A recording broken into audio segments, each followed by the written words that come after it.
Okay, so let's talk about disasters. There's a lot of content online and I feel like it's a lot of clickbait, but it works. I click on them too.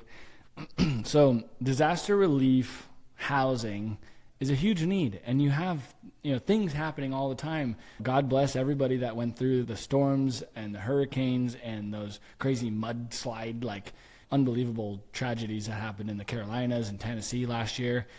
And then if depending on where that property was built in a hurry, just goes to show you how quickly you could, without red tape, you could build a community with manufactured homes. You could then use that as a long-term workforce housing, a resort place to land. If you got a job on an island and you were just showing up with a new job, you could go live in a nice manufactured home community for a while until you find and integrate into the regular housing in town.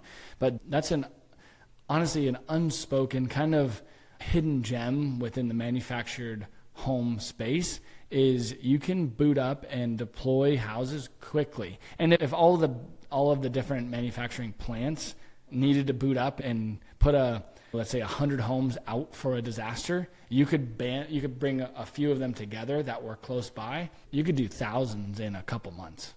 It's something we should consider.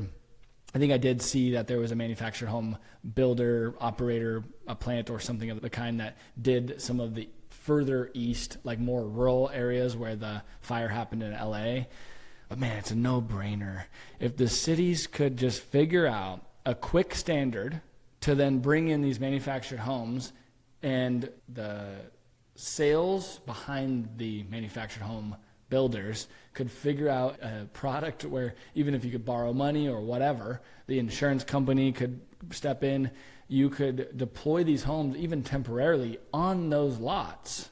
And while the rest of the, let's call it the planning endeavor, takes place and the red tape within the cities, you could have these temporary houses set up. You can then move them. They're an asset. Like you can move a mobile home. Like I've bought repos. I've moved homes all around the country. You can bolt on the axles and the wheels and drag it. So like it would be a great solution when you have mass loss of structures. You could just boot up a temporary disaster relief manufactured home community out of those burned zones, and then from there build your way back to like maybe a luxury home, a luxury product from there. But then you don't have to just stare at a broken, burnt wasteland for years on end. So that would be my suggested solution.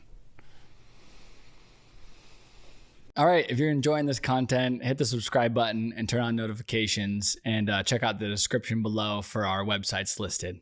Thanks a lot for joining.